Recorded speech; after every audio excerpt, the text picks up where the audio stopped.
A man wakes up in an unknown dark room and hears a voice calling him by his name, Vladimir Ognev. The man is disoriented and doesn't understand where he is. However, he remembers that he is the head of the research department of the Japanese branch of the organization. He is there because a war is starting, and soon everyone will die. The voice offers to prevent this and asks him to talk about himself. Vladimir was born in the USSR, but in 1994, when the war in Chechnya began, his parents emigrated to the USA. The Ognev family first lived in Oklahoma, then in California. Vladimir studied at Berkeley, where he became a specialist in social psychology and studied the influence of religion and belief on a person. Memories take the man back to a lecture hall, where he talks about how the entire history of humanity is a history of faith. Since ancient times, religions have constantly been evolving, becoming more complex. Believers have come a long way from believing in nature spirits to the concept of a single god. Nowadays, science has become a religion, as people believe that scientists will explain everything happening around them. Vladimir is listened to with great attention, and in the front row sits his fiancée Anna, who can't take her eyes off the scientist. The speaker is only interrupted once when an unknown man enters the hall, and Vladimir continues talking about how a person sees and feels an unimaginably small part of the real world, and most importantly, it's impossible to correctly assess the level of human development without an alternative. To adequately assess the level of human development, another type of fully intelligent being is required. After the presentation, Vladimir and Anna celebrate the event in a bar, but the young people want some privacy, and they go out into the corridor, where the same unknown man named Osiri rudely pulls Vladimir away from his fiancée. He is interested in Vladimir's research, especially the part about an alternative to humanity, which the scientist himself considers fantasy. But Osiri tells him that the UN is actually funding such research and offers Vladimir a position at a university in Florida. The man refuses because he plans to get married and move to Washington, but after hearing about the offer of a large grant, he agrees to think about it. At night, he shares his thoughts with his fiancée. A person perceives only a few % of the real world. Humans can't sense a dog's smell or a bat's hearing, nor can they see in the dark. Language can't describe quantum mechanics, and the mind doesn't understand dark matter. So, why are people so confident about their understanding of the world? Adequate self-assessment is the only salvation from the next world war. Anna agrees to go anywhere with him, just to be together. Vladimir finds himself again in the dark corridor, alone with the voice, confessing that he would give anything to change the past and be with Anna again. He remembers his work in Florida. He was immediately given statistics and a group to study. The experiment involved 3 groups of subjects. The first was told that aliens exist, but that there is no evidence. The second was told that aliens exist, they are far away, and the evidence is indirect. And the third group was told that aliens are here on Earth. The evidence was very convincing and stated that contact occurred 50 years ago. During the Cold War, 4 ships suddenly appeared in the sky over Florida, Leningrad, Tokyo, and Melbourne. The fate of humanity changed, and the war was averted. The peace became a gift from unknown forces. Vladimir studies the subject's reactions to this knowledge, realizing it's all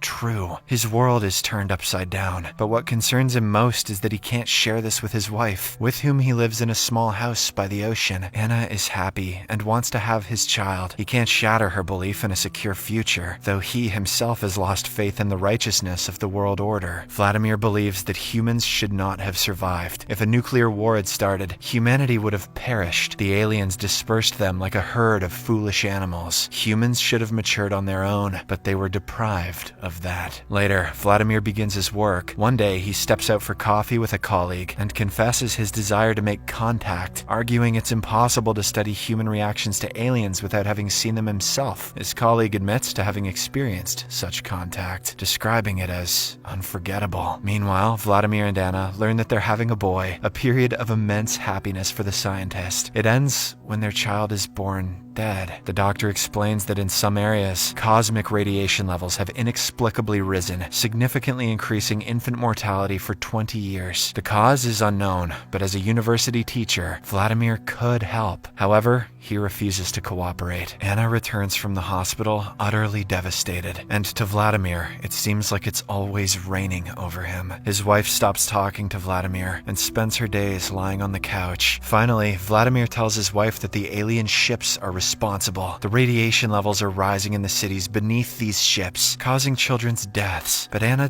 doesn't believe him. The day comes when Vladimir directly asks his boss to include him in the contactor group, threatening to leave the organization otherwise. After this conversation, he goes to the ocean, attempting to stop his life, but inexplicably survives and rushes home, where he finds his wife in a bloody bathtub and saves her life. He never sees her again as she flies to her parents. The leadership informs him that his request for contact has been granted. In Tokyo, he's appointed head of a special, well-funded group and departs. The day of contact arrives. Vladimir meets those who have been honored: the UN Secretary, the US President's advisor, members of state departments from various countries, and even a French scientist, a Nobel laureate. The group enters a hall where people lay on the floor in special warm sleeping bags, discussing the questions that they'll ask the aliens. The temperature in the room starts to drop, and soon, a voice in their heads asks what humans have done since the last session when they shared some technologies. The UN representative assures that Israel started desalination production as the aliens warned that they couldn't hold back global warming any longer. The ongoing military conflicts concern them, which Earth's leadership promised to end, and if they can't do it themselves, they should simply ask for help. The French request permission to fly to Mars in 2030, but they are denied, with the statement that humanity is not yet ready. Hearing this, Vladimir reminds them of the omnipotence paradox. Can God create a stone that he himself cannot lift? If the aliens can change the climate and end wars, why don't they do it? After the meeting, Vladimir is introduced to Michael, a special services agent, who realizes that Vladimir has now decided to study the aliens themselves, not just human reactions to them. Later, the scientist closely observes an anthill and requests additional funding and devices that simulate the evolution of insect social behavior. He's unsure if people really see the alien ships or just their avatars. There's been no new data about the aliens for 50 years, and there's no guarantee their behavior will remain the same. It's known that this is an alternative form of life to humans. What if it's a collective mind? Therefore, it's necessary to model a form with a unified mind, but without individual personalities. This will help to assess the morality and goals of the aliens. Vladimir begins developing a hypothesis and realizes that the alien mind is millions of years ahead of the human mind. It's impossible to understand them. To the aliens, humans are like monkeys throwing stones at a nuclear reactor. Later, while talking with friends, he speculates that humanity awaits the same fate, and the aliens see in them not ants, but themselves. However, humans seem to be fixated on individuality. The aliens have likely abandoned individuality, leaving behind mental problems. But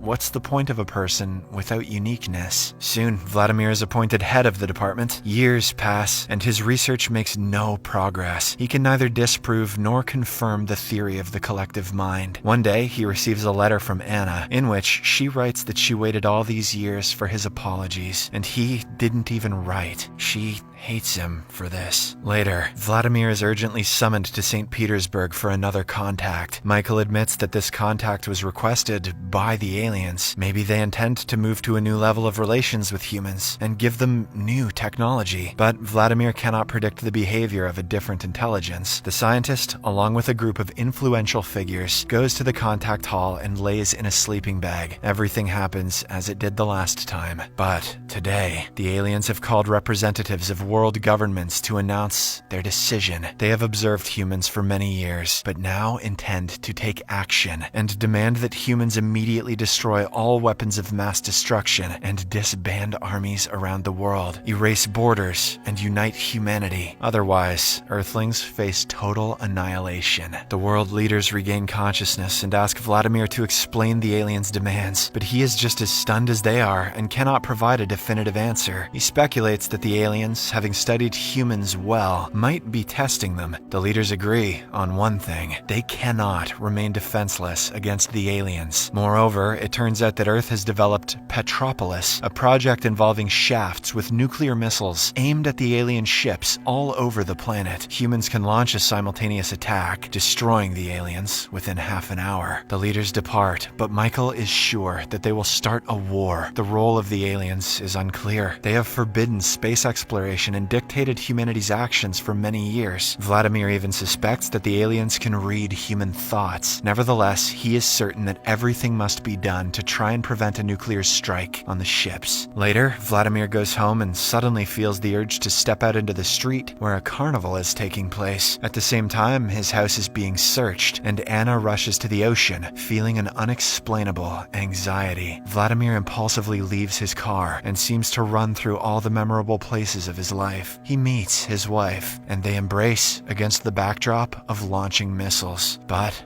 all of this turns out to be just his dream. The next minute, two strong men get into the car and inject him. Vladimir wakes up in a dark room where Michael rushes in, having learned that the aliens had already contacted the scientist 10 years ago when he tried to end his life in the ocean. For some reason, they helped him then. He returned home and managed to save Anna, although she didn't appreciate it. In the water, Vladimir saw his living, grown son, radiating the same warmth he later felt during contact. Michael asks the scientist to directly appeal to the aliens to save the world, but Vladimir can't do it. He doesn't know how. Disappointed, Michael shoots himself in the head. The planet then perishes in cataclysms, but Vladimir still receives his reward. He suddenly finds himself in a completely empty St. Petersburg, where his wife and son meet him. The creators left the ending open, allowing each viewer to interpret it in their own way. However, the director explained that in his vision, the protagonist, like a new Adam, arrives in a reset world, so everything on Earth can start anew.